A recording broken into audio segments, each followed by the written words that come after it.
ഇന്നത്തെ ക്ലാസ്സിൽ നമ്മൾ ഡിസ്കസ് ചെയ്യുന്നത് എങ്ങനെയാണ് നമുക്കൊരു ലെറ്റർ ടു ദ എഡിറ്റർ തയ്യാറാക്കുക എന്നുള്ളതാണ്. സ്ഥിരമായി +1 +2 പരീക്ഷകളിൽ ചോദിക്കുന്ന ഒരു ക്വസ്റ്റ്യനാണ് ലെറ്റർ ടു ദ എഡിറ്റർ. മിക്കവാറും ക്വസ്റ്റ്യൻ പേപ്പറുകളിലൊക്കെ ഈ ഒരു ക്വസ്റ്റ്യൻ ഉണ്ടാവാറുണ്ട്. 4, 5 അല്ലെങ്കിൽ 6 മാർക്ക് വരെ, അപൂർവം ചില ക്വസ്റ്റ്യൻ പേപ്പറുകളിൽ 8 മാർക്ക് വരെ ലഭിക്കുന്ന ഒരു ക്വസ്റ്റ്യനായിട്ട് ഇത് കണ്ടിട്ടുണ്ട്. സാധാരണ രീതിയിൽ നേരത്തെയുള്ള പല സെഷനുകളിലും ഞാൻ പറഞ്ഞ പോലെ വിവിധ ഡിസ്കോഴ്സുകൾ അറ്റൻഡ് ചെയ്യുമ്പോൾ ഓരോ ഡിസ്കോഴ്സിനും അതിൻ്റെതായ ഒരു ഫോർമാറ്റ് ഉണ്ട്, ഒരു സ്റ്റൈൽ ഉണ്ട് എന്ന് ഞാൻ നിങ്ങളോട് നേരത്തെ പറഞ്ഞിരുന്നു. അപ്പോൾ അത്തരത്തിൽ ലെറ്റർ ടു ദ എഡിറ്ററിനും അതിൻ്റെതായ ഒരു ഫോർമാറ്റ് ഉണ്ട്.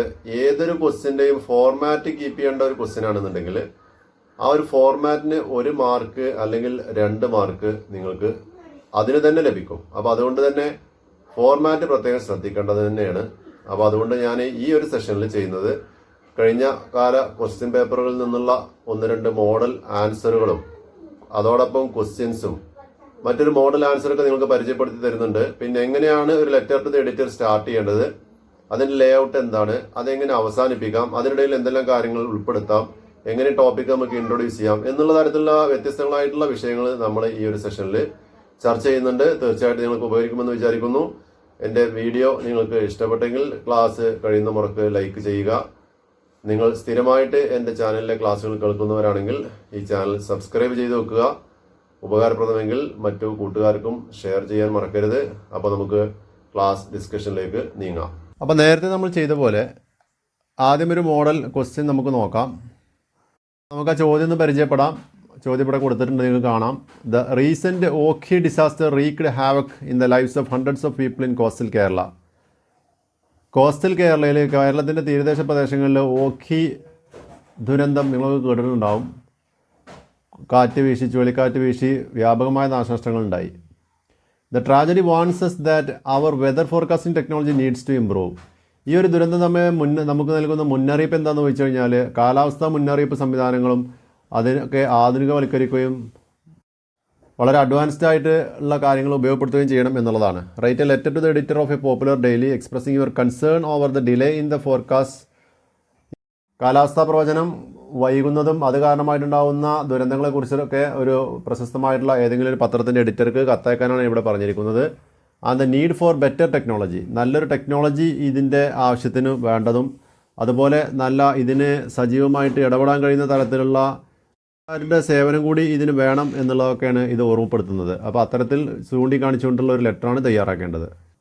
അപ്പോൾ അതിൻ്റെ ഒരു മോഡൽ ആൻസറാണ് ഇവിടെ കൊടുത്തിരിക്കുന്നത്. മോഡൽ ആൻസറിൽ അപ്പോൾ നമുക്ക് ഇതൊന്നും ജസ്റ്റ് അനലൈസ് ചെയ്യാം, എന്നിട്ട് ആൻസറുകൾ എഴുതുമ്പോൾ ശ്രദ്ധിക്കേണ്ട കാര്യങ്ങളെക്കുറിച്ച് പറയാം.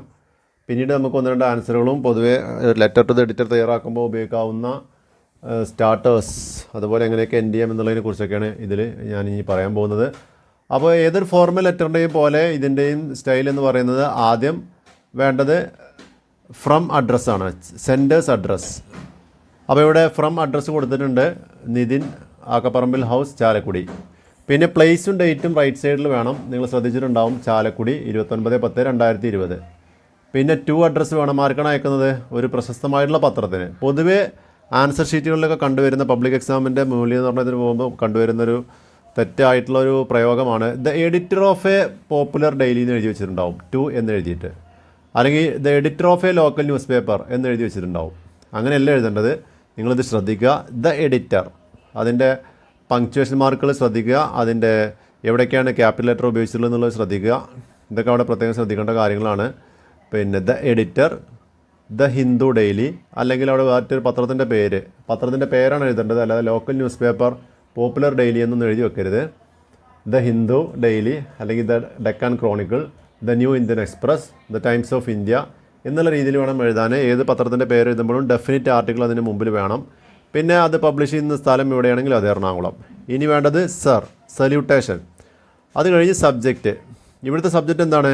Need to improve weather forecasting technology regarding. നിങ്ങൾ ശ്രദ്ധിച്ചിട്ടുണ്ടാവും, ഞാനിത് റെഡ് ലെറ്റേഴ്സ് യൂസ് ചെയ്ത് കളർ ഉപയോഗിച്ചിട്ടാണ് എഴുതിയിരിക്കുന്നത്. ഇനി നിങ്ങൾക്ക് ഇതിൻ്റെ ബാക്കി ഭാഗം കാണുമ്പോഴും ശ്രദ്ധിച്ചാൽ അറിയാം. ഞാൻ പലപ്പോഴും മറ്റ് സെഷനുകളിലൊക്കെ നിങ്ങൾ അത് നോട്ട് ചെയ്തിട്ടുണ്ടാവും. ഇങ്ങനെ കളർഫുള്ളാക്കിയിട്ടുള്ള ഈ ഒരു ആൻസറിൻ്റെ ഈ ഒരു ഭാഗം എന്ന് പറയുന്നത് നിങ്ങൾക്ക് മറ്റു പരീക്ഷകളിൽ ഇത്തരത്തിൽ ചോദ്യങ്ങൾ വരുമ്പോൾ ഇത്തരത്തിൽ ആൻസർ എഴുതാൻ ഉപയോഗിക്കാം. അപ്പോൾ ഇവിടെ subject need to improve weather forecasting technology എന്നുള്ളതാണ്. വെതർ മുന്നറിയിപ്പ്, കാലാവസ്ഥ മുന്നറിയിപ്പ് സാങ്കേതിക വിദ്യ ഇനിയും മെച്ചപ്പെടുത്തേണ്ടതിൻ്റെ ആവശ്യകതയെക്കുറിച്ചാണ് ഞാനിവിടെ എഴുതാൻ പോകുന്നതെന്നുള്ള സൂചനയാണ്. I am a regular reader of the Hindu daily. ഇതിലിങ്ങനെയാണ് തുടങ്ങിയിരിക്കുന്നത്. ഞാൻ ഹിന്ദു സ്ഥിരമായി വായിക്കുന്ന ആളാണ്. It is a great newspaper. ഈ ആൻസർ എന്ന് പറയുന്നത് ഒരു ആവറേജ് സ്റ്റുഡൻസിനുള്ള സ്റ്റാർട്ടറാണ് ഇവിടെ കൊടുത്തിരിക്കുന്നത്. കുറച്ചും കൂടിയൊക്കെ എബവ് ആവറേജും നന്നായി സ്കോർ ചെയ്യുന്ന കുട്ടികൾക്ക് ഇതിൽ നന്നായിട്ട് സ്റ്റാർട്ട് ചെയ്യാം. ഇതെന്ന് പറഞ്ഞാൽ ഞാൻ പറഞ്ഞു ആവറേജ് ബിലോ ആവറേജ് സ്റ്റുഡൻസിന് ഏതൊരു ലെറ്ററിൻ്റെയും ഇത്തരത്തിലുള്ള ലെറ്റർ ടു ദ എഡിറ്ററിൽ സ്റ്റാർട്ടിങ്ങിൽ ഉപയോഗിക്കാൻ പറ്റുന്ന കുറച്ച് സെൻറ്റൻസുകളാണ് ഇവിടെ ഉള്ളത്. It is a great newspaper. You report everything truthfully. നിങ്ങൾക്ക് സത്യസന്ധമായിട്ടാണ് എല്ലാം റിപ്പോർട്ട് ചെയ്യാറുള്ളത്. I am Nitin, studying in GHS Chalakudy. ഞാൻ ചാലക്കുടി GHSലെ സ്റ്റുഡൻ്റാണ്. എൻ്റെ പേര് Nitin. I write this letter to inform you about the need to improve weather forecasting technology in our country. നമ്മുടെ നാട്ടിലെ വെതർ ഫോർകാസ്റ്റിംഗ് ടെക്നോളജി മെച്ചപ്പെടുത്തേണ്ടതിൻ്റെ ആവശ്യകതയെക്കുറിച്ച് പറയുന്നതിന് വേണ്ടിയിട്ടാണ് ഞാൻ ഈ ലെറ്റർ എഴുതുന്നത്. ഇനി ഓഖി സൈക്ലോണുമായി ബന്ധപ്പെട്ടുള്ള കാര്യങ്ങളാണ് പിന്നെ പറയുന്നത്. അതാണല്ലോ ക്വസ്റ്റ്യൻ്റെ ഭാഗം. അപ്പോൾ ബോഡി ഓഫ് ദ ലെറ്ററിൽ പ്രധാന കണ്ടൻറ് എന്ന് പറയുന്നത് അതാണ്. അപ്പോൾ ശ്രദ്ധിക്കുക, ഈ ചോദ്യത്തിന് 5 മാർക്കാണ് ഈ ക്വസ്റ്റ്യൻ പേപ്പറിൽ കൊടുത്തിട്ടുള്ളത്. The recent hockey cyclone caused have killing many people and damage the property of many others. കുറേ ആളുകളെ മരണത്തിനും കുറേ ആളുകളുടെ പ്രോപ്പർട്ടി ഡാമേജ് ആവാനൊക്കെ കാരണമായി ഈ Ockhi cyclone. This tragedy reminds of the urgent need for a better weather forecasting technology. ഇതൊരു നല്ല കാലാവസ്ഥാ മുന്നറിയിപ്പ് സംവിധാനം വേണ്ടതിൻ്റെ ആവശ്യകതയാണ് ഇത് ചൂണ്ടിക്കാണിക്കുന്നത്. Our administration fail to interfere timely to mitigate the effect of the calamity. ഈ കലാമിറ്റിയുടെ ഗാഢത കുറക്കാൻ വേണ്ടി ഇടപെടുന്നതിൽ നമ്മളുടെ അധികാരികളും പരാജയപ്പെട്ടു, അല്ലെങ്കിൽ എന്ന് വേണമെങ്കിൽ പറയാം. Natural disasters have to be categorised according to its nature. പ്രകൃതി ദുരന്തങ്ങളെ അതിൻ്റെ സ്വഭാവം അനുസരിച്ച് വിവിധങ്ങളായി തരംതിരിക്കുകയും ആൻഡ് ഇമ്പാക്റ്റ് അതുണ്ടാക്കുന്ന നാശനഷ്ടങ്ങളൊക്കെ ബേസ് ചെയ്തിട്ടൊക്കെ വിവിധ കാറ്റഗറിയാക്കി തിരിക്കണം. And immediate response teams must be set up without any delay. കോൺടെസ്റ്റുകളിൽ അടിയന്തരമായിട്ട് ഇടപെടാൻ പറ്റുന്ന രീതിയിൽ എമർജൻസി റെസ്പോൺസ് ടീമുകൾ ഫോം ചെയ്യേണ്ടതുണ്ട്. The government failed in many fronts to respond. ഇവിടെ പല കാര്യങ്ങളിലും ഗവൺമെൻറ് റെസ്പോണ്ട് ചെയ്യുന്നതിൽ പരാജയപ്പെട്ടിരുന്നു. It was too late when the warning was given. മുന്നറിയിപ്പ് കൊടുക്കാൻ വളരെ വൈകിപ്പോയിരുന്നു. The system also failed to convey the disaster warning to thousands of fisher folk who wear already out at see. Already കടലിലേക്ക് മീൻ പിടിക്കാൻ പോയിരുന്ന Fisher ഫോക്കിനെ അറിയിക്കുന്നതിലും വൻ പരാജയമായിരുന്നു ഇവിടെ. When the cyclone struck, there was no warlike mobilization and action to mitigate the effect of disaster. ഈ cyclone ചുഴലി അടിച്ചപ്പോൾ അടിയന്തരമായിട്ട് ഇടപെടാനോ ആളുകളെ അതിനുവേണ്ട വോളണ്ടിയേഴ്സിനെയോ അല്ലെങ്കിൽ അത്തരത്തിൽ എമർജൻസി സിറ്റുവേഷൻസിൽ ഇടപെടാൻ കഴിയുന്ന ആളുകളെയോ പെട്ടെന്ന് വിളിച്ചു കൂട്ടുന്നതിലും അങ്ങനെ നഷ്ടത്തിൻ്റെ തോത് അല്പമെങ്കിലും കുറക്കാൻ ശ്രമിക്കുന്നതിലും ഫെയിലിയർ ആയിരുന്നു. The government and the readers should open their eyes. ഈ ഭാഗത്ത് നിന്ന് ഇവിടെ നാട്ടിലുള്ള സംഭവങ്ങളും ആണെങ്കിൽ മറ്റ് ലെറ്റേഴ്സിന് ചിലപ്പോഴൊക്കെ ഉപയോഗിക്കാൻ പറ്റുന്ന തരത്തിലുള്ളതാണ്. ഗവൺമെൻറ്റും വായനക്കാരൊക്കെ ഇത് കണ്ണു തുറന്ന് കാണേണ്ട കാഴ്ചയാണ്, അല്ലെങ്കിൽ ഈ കാര്യത്തെക്കുറിച്ച് ഗൗരവമായി ചിന്തിക്കേണ്ട സമയമാണ്. It is high time the government to immediate action in this regard. We hope for a better tomorrow. I conclude the letter. Thank you. ഇങ്ങനെയാണ് പിന്നെ അവസാനിപ്പിക്കാൻ പറ്റും. കോമൺ ആയിട്ടുള്ളൊരു പൊതു സ്വഭാവമുള്ള കൺക്ലൂഷനാണ് ഞാനിവിടെ കൊടുത്തിരിക്കുന്നത്. പിന്നെ സബ്സ്ക്രിപ്ഷൻ എന്ന് പറയുന്ന ഭാഗമാണ് ഒരു ലെറ്ററിൻ്റെ. Yours faithfully. പൊതുവെ ഒഫീഷ്യൽ ഫോർമൽ ലെറ്ററുകളിലൊക്കെ ഉപയോഗിക്കാൻ പറ്റുന്ന ഒരു സംഭവമാണ് യുവേഴ്സ് ഫെയ്ത്ത്ഫുള്ളി എന്നുള്ളത്. യുവേഴ്സ് ട്രൂലി എന്നിപ്പോൾ ഇവിടെ ഉപയോഗിച്ചുകൊണ്ട് തെറ്റൊന്നുമില്ല. പക്ഷേ നിങ്ങൾ പേഴ്സണൽ ലെറ്ററിന് ഒരു സബ്സ്ക്രിപ്ഷനും ഒഫീഷ്യൽ ലെറ്ററിന് ഒരു കോമൺ സബ്സ്ക്രിപ്ഷനും പഠിച്ചു വെക്കുക. പിന്നെ അത് മാത്രം ഉപയോഗിച്ചാൽ മതി. അത് സ്പെല്ലിങ് കൂടാതെ എഴുതാൻ പഠിക്കുക. യുവേഴ്സ് കഴിഞ്ഞിട്ട് അപ്പോസ്ട്രഫി ഇടുന്ന ശൈലി ചില ആളുകൾക്കുണ്ട്. അതൊരു കോമൺ എററാണ്. അങ്ങനെ തെറ്റ് ചെയ്യാതിരിക്കാൻ ശ്രമിക്കുക. യുവേഴ്സ് ഫെയ്ത്ത്ഫുള്ളി ഇവിടെ എഴുതിയ പോലെ തന്നെ എഴുതാൻ ശ്രമിക്കുക. പിന്നെ നിങ്ങളൊരു പേഴ്സണൽ ലെറ്റർ എഴുതുകയാണെങ്കിൽ അതിൽ യുവേഴ്സ് അഫെക്ഷനേറ്റ്ലി. ഒഫീഷ്യൽ ലെറ്റർ ആകുമ്പോൾ യുവേഴ്സ് ഫെയ്ത്ത്ഫുള്ളി. ഇത് രണ്ടും പഠിച്ചു വെച്ചാൽ പിന്നെ മറ്റൊന്നിനെ കുറിച്ച് ആലോചിക്കേണ്ടതില്ല. തെറ്റുകൂടാതെ നിങ്ങൾക്ക് എഴുതാൻ കഴിയും. പിന്നെ അത് എഴുതിയ ആൾ സിഗ്നേച്ചേർഡ് പേര് എഴുതിയ ഇത് അവസാനിച്ചു. ഇനി നമുക്ക് ഇപ്പോൾ നേരത്തെ അനലൈസ് ചെയ്ത ആ ഒരു ലെറ്ററിനെ ബേസ് ചെയ്തിട്ട് നമുക്ക് എന്ത് പറയാം? ഈ കാര്യങ്ങളെല്ലാം format of letter to the editor. Letter to the എഡിറ്ററിൽ ഉണ്ടായിരുന്ന കാര്യങ്ങൾ എന്തൊക്കെയായിരുന്നു എന്നുള്ളത്, എന്തൊക്കെ വിഷയങ്ങളാണ് നോട്ട് ചെയ്യേണ്ടത് എന്നുള്ളത് ഇതിന് നിങ്ങൾക്ക് മനസ്സിലാക്കാൻ കഴിയും. എന്തൊക്കെയാണ്? Centres address. ഫസ്റ്റ് നമ്മൾ ഫ്രം അഡ്രസ്സ് എഴുതി, അതാണ് സെൻറ്റേഴ്സ് അഡ്രസ്സ്. പിന്നെ പ്ലേസ് ആൻഡ് ഡേറ്റ്, സ്ഥലം തീയതി എഴുതണം. പിന്നെ എഡിറ്റേഴ്സ് അഡ്രസ്സ്, എഡിറ്റർക്കാണല്ലോ, അപ്പോൾ അയാളുടെ അഡ്രസ്സ്. അതിലെന്തൊക്കെ വേണം? അയാളുടെ പേര് അറിയാമെങ്കിൽ പേര് എഴുതാം, അല്ലെങ്കിൽ കഴിഞ്ഞിട്ട് ദ എഡിറ്റർ എന്ന് എഴുതിയാൽ മതി. പിന്നെ ആ പത്രം എവിടെ നിന്നാണ് പ്രസിദ്ധീകരിക്കുന്നതെങ്കിൽ അത് പത്രത്തിൻ്റെ പേരും വേണം. പിന്നെ സല്യൂട്ടേഷൻ, സർ എന്നൊക്കെ നമ്മൾ അഡ്രസ്സ് ചെയ്യാമല്ലോ, റെസ്പെക്റ്റഡ് സർ, മാഡം, ഇത്തരത്തിലുള്ള പ്രയോഗങ്ങൾ. The editor's name can also be written if you know it. The subject of the ലെറ്ററിൽ സബ്ജക്റ്റ് എഴുതിയിരിക്കണം, സർ എന്ന് ശേഷമാണ് എഴുതേണ്ടത്. ചിലവർ ഫ്രം ടു കഴിഞ്ഞിട്ട് സബ്ജക്റ്റ് എഴുതി വെക്കുന്നത് കാണാം. സർ എന്ന സല്യൂട്ടേഷന് ശേഷമാണ് ഇത് എഴുതേണ്ടത്. ഇവിടെ നമ്മൾ ഈ ലെറ്ററിൽ എന്താണ് പറയുന്നത് എന്നുള്ളത് ഒരൊറ്റ വരിയിൽ കുറഞ്ഞ വേർഡ്സിൽ മനസ്സിലാക്കാൻ പറ്റുന്ന രീതിയിൽ എഴുതാൻ ശ്രമിക്കുക. പിന്നെ ബോഡി ഓഫ് ദ ലെറ്റർ, അത് കഴിഞ്ഞാൽ വരുന്നതാണ് നമ്മൾ 2-3 പാരഗ്രാഫാക്കി തിരിച്ചെഴുതും. അതിലെന്തൊക്കെ കാര്യങ്ങൾ ശ്രദ്ധിക്കണം എന്നുള്ളതാണ് ഇവിടെ ലിസ്റ്റ് ചെയ്തിരിക്കുന്നത്. It can be divide into paragraphs and the main point should be in the first paragraph. പ്രധാന പോയിന്റുകളൊക്കെ ഫസ്റ്റ് പാരഗ്രാഫിൽ ഉണ്ടായിരിക്കണം. കാരണം ഇതിൻ്റെ എഡിറ്റർക്ക് തോന്നുകയാണെന്ത് ഇതിലെ പ്രധാനപ്പെട്ട കാര്യങ്ങൾ മാത്രം മതി, ഇത്ര ലെങ്തി ആയിട്ട് ഈ വിഷയം അവതരിപ്പിക്കേണ്ടതില്ല എന്ന് തോന്നിക്കഴിഞ്ഞാൽ എഡിറ്റർ സ്വാഭാവികമായിട്ടും ചെയ്യുക ലെറ്ററിൻ്റെ അവസാന ഭാഗം കട്ട് ചെയ്ത് കളയാണ്, പെട്ടെന്ന് ഉള്ള എളുപ്പപ്പണി എന്നുള്ള രീതിയിൽ ചെയ്യുക. അപ്പോൾ നമ്മൾ പറയാൻ ഉദ്ദേശിച്ച പ്രധാന കാര്യങ്ങളൊക്കെ ഫസ്റ്റിൽ വേണം. പിന്നെ നമുക്ക് നമ്മളെ സ്വയം ഒന്ന് പരിചയപ്പെടുത്താം. You can also suggest solutions for the problem. നമ്മൾ ഉന്നയിക്കുന്ന പ്രോബ്ലംസിന് എന്തെങ്കിലും സൊല്യൂഷൻസ് നമുക്ക് നിർദ്ദേശിക്കാനുണ്ടെങ്കിൽ അത് പറയാം. പിന്നെ വളരെ സിമ്പിളായിട്ടുള്ള ലാംഗ്വേജിൽ എഴുതുക. നിങ്ങൾക്ക് ഈ വിഷയത്തിലുള്ള ഭാവി പ്രതീക്ഷകൾ എന്താണെങ്കിലും അത് സൂചിപ്പിക്കാം. Write your expectations as well. പിന്നെ subscription, sender's name, signature and designation. ഇനി ഇവിടെ ഇത്തരത്തിൽ നിങ്ങൾ letter to the editor start ചെയ്യുമ്പോൾ തുടങ്ങാവുന്ന ചില രീതികളാണ് ഇവിടെ കൊടുത്തിരിക്കുന്നത്. ഒരു പാരഗ്രാഫ് കൊടുത്ത് ഓർത്തിട്ട് അടുത്ത പാരഗ്രാഫ് കൊടുത്തിട്ടുണ്ട്. അപ്പോൾ ഇതിൽ ഏതെങ്കിലുമൊക്കെ ഒന്ന് കോമൺ ആയിട്ട് സ്വന്തം ലാംഗ്വേജിൽ എഴുതാൻ കഴിയാത്തവരാണ് ഈ കാണാതെ പഠിച്ചു വെക്കുക. അല്ലെങ്കിൽ ഇതൊക്കെ ഒന്ന് മനസ്സിലാക്കി വെക്കുക. പരീക്ഷയ്ക്ക് ചോദിക്കുന്ന ചോദ്യത്തിൻ്റെ സ്വഭാവത്തിനനുസരിച്ച് ഇത്തരത്തിലുള്ള എന്തെങ്കിലുമൊക്കെ സ്റ്റാർട്ടിങ് കൊടുക്കാൻ ശ്രമിച്ചാൽ നന്നായിരിക്കും.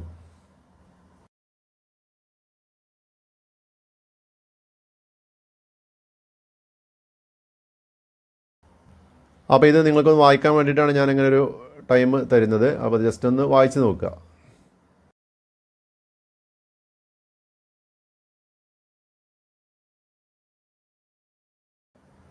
അപ്പോൾ ഇതിൽ നിങ്ങൾ ശ്രദ്ധിച്ചിട്ടുണ്ടാകും, ചിലത് വളരെ ഷോർട്ടാണ്, ചിലത് വളരെ ലെങ്തിയാണ്, ചിലത് വളരെ സിമ്പിളായിട്ടുള്ള ലാംഗ്വേജിലാണ്, ചിലത് ഒന്നുകൂടി കോംപ്ലിക്കേറ്റഡ് ആയിട്ടുള്ള ലാംഗ്വേജാണ്. നിങ്ങളുടെ ലാംഗ്വേജ് നിങ്ങളുടെ സ്റ്റാൻഡേർഡ് എവിടെ നിൽക്കുന്നു എന്ന് മനസ്സിലാക്കിയിട്ട് ഇതിൽ നിങ്ങൾക്ക് സൂട്ടബിൾ ആയിട്ടുള്ള ഒന്ന് വേണമെങ്കിൽ സെലക്ട് ചെയ്യാം, അല്ലെങ്കിൽ തൻ്റേതായ ഭാഷയിൽ എഴുതും ചെയ്യാം.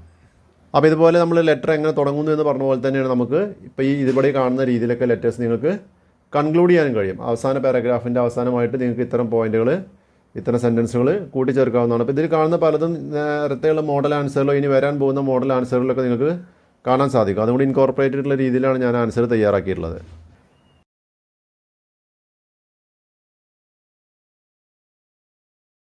ഇനി ഇവിടെ കാണുന്നത് കോമൺ എക്സ്പ്രഷൻസ്. ഇത്തരം ലെറ്റർ ടു ദ എഡിറ്റർ തയ്യാറാക്കുമ്പോൾ നിങ്ങൾക്ക് ഉപയോഗിക്കാവുന്ന ചില കോമൺ എക്സ്പ്രഷൻസ് ആണിത്. I am writing to express my concern. I strongly believe, in my opinion, please consider the matter. It is high time to discuss. ഇനി ഇവിടെ മറ്റൊരു model ക്വസ്റ്റ്യനും അതിൻ്റെ ആൻസറും ഉണ്ട്. Write a letter to the editor of a newspaper about the way in which women's issues are present. പത്രങ്ങളിൽ women's issues present ചെയ്യുന്നതുമായി ബന്ധപ്പെട്ടുള്ള ഒരു ക്വസ്റ്റ്യനാണിത്. ഒരു കോമൺ ക്വസ്റ്റ്യനാണ്. വുമൺ ഇഷ്യൂസൊക്കെ നമ്മൾ പഠിക്കുന്നതും ഒക്കെ ആയതുകൊണ്ട്, വുമൺ എംപവർമെൻറ്റൊക്കെ നമ്മൾ പഠിക്കുന്നതായതുകൊണ്ട് ഇത്തരത്തിലുള്ള ക്വസ്റ്റ്യൻ നിങ്ങൾക്ക് പ്രതീക്ഷിക്കാവുന്നതാണ്. അപ്പോൾ നമ്മൾ ആ ഫോർമാറ്റ് ഓഫ് ലെറ്ററിൽ പോയിൻ്റ് ഔട്ട് ചെയ്ത പോയിന്റുകൾ നിങ്ങൾ നോട്ട് ചെയ്ത് വെച്ചിട്ടുണ്ടാവും. ഇതിൽ വരുന്ന നോട്ട്സൊക്കെ നിങ്ങൾ എഴുതിയെടുക്കണം, എങ്കിലും നിങ്ങൾക്ക് പിന്നീട് റെഫർ ചെയ്യാനും ഉപയോഗിക്കാനും സാധിക്കുള്ളൂ. അപ്പോൾ ഇവിടെ ഫ്രം അഡ്രസ്സ് എന്താണ് കൊടുത്തിരിക്കുന്നത്? Akshay +1 commerce GHS Chalakudy. To address the editor the Hindu daily Kozhikode. ഇനി salutation sir, subject woman issues regarding. അടുത്തത് body of the letter. I am writing this letter to express my concern about the women issues presented in your newspaper recently. നിങ്ങളുടെ പത്രത്തിൽ അടുത്ത കാലത്ത് woman ഇഷ്യൂമായി ബന്ധപ്പെട്ട് നിങ്ങൾ present ചെയ്ത വാർത്തയുമായി ബന്ധപ്പെട്ടാണ് ഞാൻ ഈ ലെറ്റർ എഴുതുന്നത്. I don't think the media including your news paper address the issue properly. സ്ത്രീകളുടെ വിഷയത്തിൽ പത്രമാധ്യമങ്ങൾ പൊതുവെ, പ്രത്യേകിച്ച് നിങ്ങളുടെ പത്രത്തിലെ കഴിഞ്ഞ ന്യൂസൊന്നും എന്തല്ല, അതിനെ ശരിയായ രീതിയിലല്ല ഡീൽ ചെയ്തിരിക്കുന്നത്. The atrocities against women are increasing day by day. എല്ലാ ദിവസവും സ്ത്രീകൾക്കെതിരെയുള്ള പ്രശ്നങ്ങൾ വർദ്ധിച്ചുകൊണ്ടിരിക്കുകയാണ്. I strongly believe that if the media is very vigilant and sincere about the issue, it would never repeat like this. In my opinion, the media should consider this matter very seriously and fight for the justice and equality of women. വളരെ സിമ്പിളായിട്ടുള്ള ലാംഗ്വേജിലാണ് എഴുതിയിരിക്കുന്നത്, നിങ്ങൾക്ക് മനസ്സിലാക്കാവുന്നതേ ഉള്ളൂ. Now the victims are marginalized and the criminals are safe. വിക്ടിംസാണ് ഇപ്പോൾ പാർശ്വവൽക്കരിക്കപ്പെടുന്നതും ക്രിമിനൽസാണ് സംരക്ഷിക്കപ്പെടുന്നതും. In this society, why the media is always going after the hype only? It is high time you discussed this issue very seriously. ഇത് വളരെ serious ആയിട്ട് ഈ വിഷയം ചർച്ച ചെയ്യേണ്ട സമയം അതിക്രമിച്ചിരിക്കുന്നു. So please consider this matter and give ample space in your news paper for it. ഇതിനാവശ്യമായ സ്പേസ് നൽകി ഇത് അതിൻ്റെ ഗൗരവത്തോടുകൂടി തന്നെ ചർച്ച ചെയ്യണമെന്ന് അഭ്യർത്ഥിക്കുന്നു. ഇനി നിങ്ങളിവിടെ കാണുന്നത് മാർച്ച് 2020 ഒരു പബ്ലിക് എക്സാമിന് ചോദിച്ചൊരു ക്വസ്റ്റ്യനാണ്. Technology is A blessing so long as it is man's slave. Technology മനുഷ്യൻ്റെ അടിമത്തത്തിലാണെങ്കിൽ അല്ലെങ്കിൽ മനുഷ്യൻ്റെ നിയന്ത്രണത്തിലാണെങ്കിൽ ഒരു ഗുണം തന്നെയാണ്, അനുഗ്രഹം തന്നെയാണ്. അൺഫോർച്ചുനേറ്റ്ലി, എന്നാൽ ദൗർഭാഗ്യവശാൽ today's young generation is too much addicted to technology. പുതിയ തലമുറ ടെക്നോളജിയോട് അങ്ങോട്ട് അഡിക്റ്റഡ് ആയിരിക്കണം. എന്ന് പറഞ്ഞാൽ ടെക്നോളജിയുടെ അടിമകളായി മാറിയിരിക്കണം മനുഷ്യന്മാർ, സമൂഹം. So it becomes their master. It is high time we sensitise the young generation about the negative impact of technology. ടെക്നോളജിയുടെ നെഗറ്റീവ്സ് വശങ്ങൾ, അതിനോടുണ്ടാകുന്ന ദോഷവശങ്ങളെക്കുറിച്ച് യുവതലമുറയെ ബോധവൽക്കരിക്കേണ്ട സമയം അതിക്രമിച്ചിരിക്കുന്നു. Write a letter to the editor to communicate your views to the public. അതിൽ സൂചനകൾ കൊടുത്തിട്ടുണ്ട് ഈ ക്വസ്റ്റ്യനിൽ. Hints: addiction, time consuming, degeneration of values, imitate violence. ഈ വർഷത്തെ ചോദ്യത്തിൽ ഇതിന് 6 മാർക്കാണ് പ്രൊവൈഡ് ചെയ്തിരുന്നത്. ഇനി അതിൻ്റെ ആൻസറിലേക്ക് പോവാം. നേരത്തെ കണ്ട പോലെ ഫ്രം, ടു, സർ, സബ്ജക്റ്റൊക്കെ എഴുതണം. പക്ഷേ ഇവിടെ ചെറിയൊരു വ്യത്യാസമുണ്ട്. നിങ്ങൾ ശ്രദ്ധിച്ചോന്നറിയില്ല. എന്താണ്? ഫസ്റ്റിൽ നെയിം ആൻഡ് അഡ്രസ്സ് കൊടുത്തിട്ടുണ്ട്. അത് കഴിഞ്ഞ് അതിൻ്റെ തൊട്ട് താഴെ തന്നെയാണ് ഡേറ്റ് ചെയ്തിരിക്കുന്നത്. അപ്പോൾ ഒരു ലൈന് വിട്ടിട്ട് ഡേറ്റ് മാത്രമേ എഴുതി, പ്ലേസ് എഴുതിയിട്ടില്ല. പ്ലേസ് നമ്മളുടെ അഡ്രസ്സിൽ അണ്ടർസ്റ്റുഡ് ആണ് എന്നുള്ള അർത്ഥത്തിലാണ് അവിടെ എഴുതാത്തത്. പിന്നെ ടു അഡ്രസ്സിനും ടു എന്നൊന്നും എഴുതിയിട്ടില്ല. The editor, the New Indian Express, Calicut. പിന്നെ സല്യൂട്ടേഷൻ സർ എന്ന് കൊടുത്തിട്ടുണ്ട്. Subject: negative impact of technology among young generation regarding. അത് കഴിഞ്ഞാൽ കണ്ടില്ലേ, I am writing this letter to draw your attention to an important matter that affects our young generation seriously. I also wish to draw the attention of the authorities concerned towards this vital problem. The matter is regarding the addiction of young generation to technology. ഇതെന്താണ്? ഒരു പൊതു സ്വഭാവം ഇതിനുണ്ട്. മറ്റ് എന്തെങ്കിലുമൊക്കെ ടോപ്പിക്കുകളാണെങ്കിലും ഒരു പക്ഷേ ഇതൊന്ന് ജസ്റ്റ് മോഡിഫൈ ചെയ്ത് കഴിഞ്ഞാൽ നിങ്ങൾക്ക് കിട്ടിയ ടോപ്പിക്കിനനുസരിച്ച് ഇതിനെ മാറ്റി എഴുതാൻ കഴിയും. അപ്പോൾ ഇനി ഇതിൻ്റെ ആൻസർ ജസ്റ്റ് ഒന്ന് വായിച്ച് നോക്കിയൊരു മോഡൽ ആൻസറാണ്. ഇതിൽ നന്നായിട്ട് എഴുതാം, ഇതിലും സിമ്പിളാക്കിയിട്ട് അങ്ങനെ വേണമെങ്കിൽ അങ്ങനെ എഴുതാം. ക്വസ്റ്റ്യനിൽ നിന്നുള്ള പോയിന്റുകൾ ഇതിൽ ഉൾപ്പെടുത്തിയിട്ടുണ്ട്. ക്വസ്റ്റ്യൻസിൽ നിന്നുള്ള പോയിൻ്റ്, ഹിൻസ് ഉൾപ്പെടുത്തിയിട്ടുണ്ട്.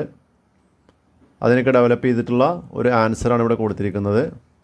അപ്പോൾ ഇതൊന്ന് ശ്രദ്ധിച്ച് വായിച്ച് നോക്കുക. ഇതിനെ പാരഗ്രാഫുകളാക്കി തിരിച്ചതായിട്ട് കാണാം. അപ്പോൾ നമ്മൾ മുൻകാല ക്വസ്റ്റ്യൻ പേപ്പറിൽ ചോദിച്ച 2 ക്വസ്റ്റ്യൻസും അതിൻ്റെ സാമ്പിൾ ആൻസറുകളും പരിചയപ്പെട്ടു. മറ്റൊരു മോഡൽ ക്വസ്റ്റ്യനും അതിൻ്റെ ആൻസറും പരിചയപ്പെട്ടു. ഇതെല്ലാം സ്ഥിരമായി ചോദിക്കുന്ന പൊതുസ്വഭാവമുള്ള ക്വസ്റ്റ്യൻസാണ്.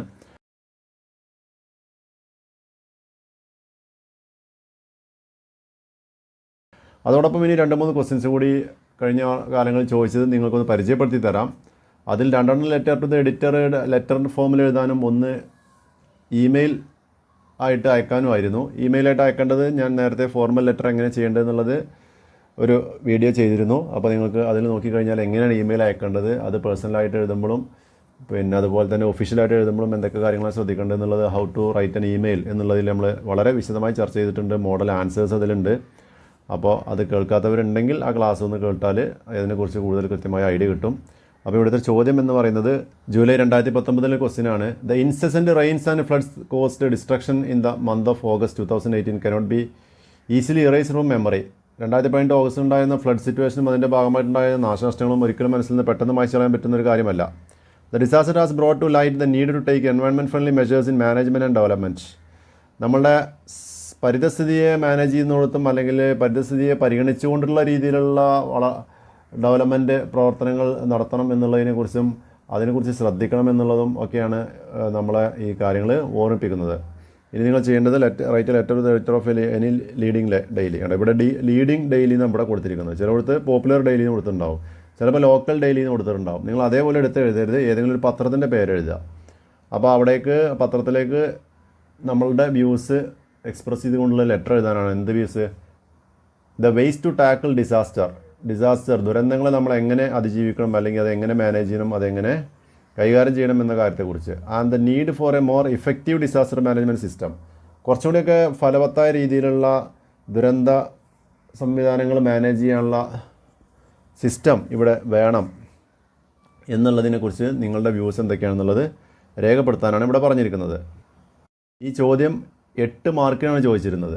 സാധാരണ 6 മാർക്ക്, 4, 5 മാർക്കിനൊക്കെയാണ് ചോദിക്കാറെങ്കിൽ ഈ ചോദ്യത്തിന് 8 മാർക്കായിരുന്നു. അപ്പോൾ മാർക്കിൻ്റെ എത്രത്തോളം മാർക്കുണ്ട് അതിനനുസരിച്ചുള്ള ലെങ്തി ആയിട്ടുള്ള ആൻസറുകൾ എഴുതാൻ ശ്രമിക്കുക.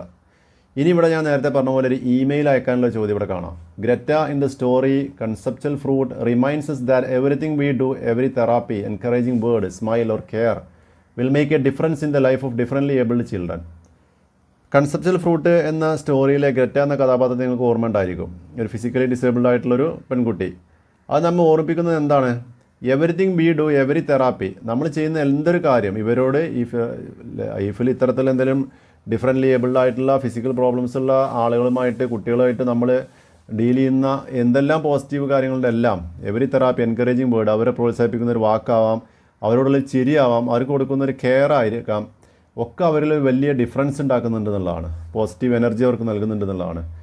ഇനി ഇവിടെ ചോദ്യം ഇതാണ്, what type of schooling do you think is good for such children? അത്തരം കുട്ടികൾക്ക് ഏത് തരത്തിലുള്ള സ്കൂളിംഗ് ആണ് നിങ്ങളുടെ അഭിപ്രായത്തിൽ നല്ലത്? മെയിൻ സ്ട്രീം സ്കൂൾ, സാധാരണ നമ്മൾ എല്ലാ കുട്ടികളും പഠിക്കുന്ന സ്കൂളുകളിലേക്ക് അവരെ പറഞ്ഞയച്ച് അവരെ പഠിപ്പിക്കുന്നതാണോ? ഓർ സ്പെഷ്യൽ സ്കൂൾസ്, അവർക്ക് പ്രത്യേകം സ്പെഷ്യലായിട്ടുള്ള സ്കൂളുകൾ അറേഞ്ച് ചെയ്ത് അവിടേക്ക് പറഞ്ഞേക്കുന്നതാണോ ആ കുട്ടികൾക്ക് ഏറ്റവും കൂടുതൽ ഉപകരിക്കുക എന്നുള്ളതാണ് ചോദ്യം. Imagine that you want to communicate your views about this to the public. പൊതുസമൂഹത്തോട് നിങ്ങൾക്ക് നിങ്ങളുടെ അഭിപ്രായം, ഇതുമായി ബന്ധപ്പെട്ട അഭിപ്രായം രേഖപ്പെടുത്തണം. അതിന് നിങ്ങൾ പത്രത്തെ ഡിപ്പെൻഡ് ചെയ്യണം. പത്രത്തിലേക്ക് നിങ്ങളൊരു ലെറ്റർ ടു ദ എഡിറ്റർ എന്ന് പറഞ്ഞ പോലെ ഇമെയിൽ ടു ദ എഡിറ്റർ, അതാണ് നിങ്ങൾ തയ്യാറാക്കേണ്ടത്. ഇവിടെയും സൂചനകളുണ്ട്. Not enough adaptive and cognitive skills, fail to follow group instructions, requires greater attention and individual care, need support from valid health professionals. അപ്പോൾ ഇത്തരം സൂചനകൾ ഇവിടെ കൊടുത്തിട്ടുണ്ട്. അതിനനുസരിച്ചുള്ളൊരു മോഡൽ ആൻസറൊക്കെ തയ്യാറാക്കി വെക്കുക. ഇതേ ഒരു ആശയങ്ങൾ ഉൾക്കൊണ്ടിട്ടുള്ള മറ്റ് ചോദ്യങ്ങളൊക്കെ പ്രതീക്ഷിക്കാം. അപ്പോൾ നിങ്ങൾ ഡിസാസ്റ്റർ മാനേജ്മെൻറ്റുമായി ബന്ധപ്പെട്ടിട്ടുള്ള 2 ക്വസ്റ്റ്യൻസ് ഇപ്പോൾ നമ്മൾ കണ്ടു കഴിഞ്ഞു. മറ്റൊരു ചോദ്യമാണ് മാർച്ച് 2019 ചോദിച്ചതാണ്. 6 മാർക്കിൻ്റെ ക്വസ്റ്റ്യനാണ്. മഹാത്മാഗാന്ധീസ് ideals R of immense importance in the present. മഹാത്മാഗാന്ധിയുടെ ആശയങ്ങൾക്കും ആദർശങ്ങൾക്കും ഇന്ന് പ്രാധാന്യം ഇന്നത്തെ ലോകത്ത് കൂടിക്കൂടി വരികയാണ്, പ്രത്യേകിച്ചും ഇന്ത്യയിലെ പ്രത്യേക സാഹചര്യങ്ങളിലൊക്കെ. ഇതിനെ ആസ്പദമാക്കി നിങ്ങളോട് ഒരു ലെറ്റർ എഡിറ്റർക്ക് തയ്യാറാക്കാൻ പറഞ്ഞിരിക്കുന്നു. Request him to set apart a separate column every day to publish the teachings of Gandhiji. ഗാന്ധിജിയുടെ ടീച്ചിങ്സ് പബ്ലിഷ് ചെയ്യാനായി മാത്രമായിട്ട് പത്രത്തിൽ എന്നും ഒരു പ്രത്യേക കോളം മാറ്റിവെക്കണം എന്നുള്ള ഒരാശയം നിങ്ങൾ എഡിറ്ററെ അറിയിക്കാൻ വേണ്ടിയിട്ടുള്ള രീതിയിലുള്ളൊരു കത്താണ് ഇവിടെ തയ്യാറാക്കേണ്ടത്. അപ്പോൾ മഹാത്മാഗാന്ധിയുടെ ആദർശങ്ങളും ആശയങ്ങളും എഴുതേണ്ടി വരും. അത് ഇന്നത്തെ സമൂഹത്തോട് എത്രത്തോളം കോൺഫ്ലിക്റ്റ് ഉണ്ടാക്കുന്ന ആശയങ്ങളും ആദർശങ്ങളും ആയിരുന്നു എന്ന് പറയേണ്ടി വരും. അത് നടപ്പാക്കിയാൽ ഇന്നത്തെ സമൂഹത്തിൽ എന്തെല്ലാം മാറ്റങ്ങൾ കൊണ്ടുവരാൻ കഴിയുമെന്ന് പറയണം. എന്നിട്ട് വേണം നിങ്ങൾ നിങ്ങളുടെ ഈ ആശയം എഡിറ്ററോട് അവസാനമായിട്ട് സൂചിപ്പിക്കാൻ. ആ രീതിയിലാണ് ഇതിൻ്റെ ആൻസർ എഴുതേണ്ടത്. അപ്പോൾ ഈ വീഡിയോ ഇവിടെ അവസാനിപ്പിക്കുകയാണ്. ചാനൽ സബ്സ്ക്രൈബ് ചെയ്യാത്തവരാണെങ്കിൽ ചാനൽ സബ്സ്ക്രൈബ് ചെയ്യുക, ഇഷ്ടപ്പെട്ടെങ്കിൽ ലൈക്ക് ചെയ്യുക, ഉപകാരപ്രദമാണെങ്കിൽ മറ്റുള്ള കൂട്ടുകാർക്ക് കൂടി ഷെയർ ചെയ്ത് കൊടുക്കാൻ മറക്കരുത്. താങ്ക്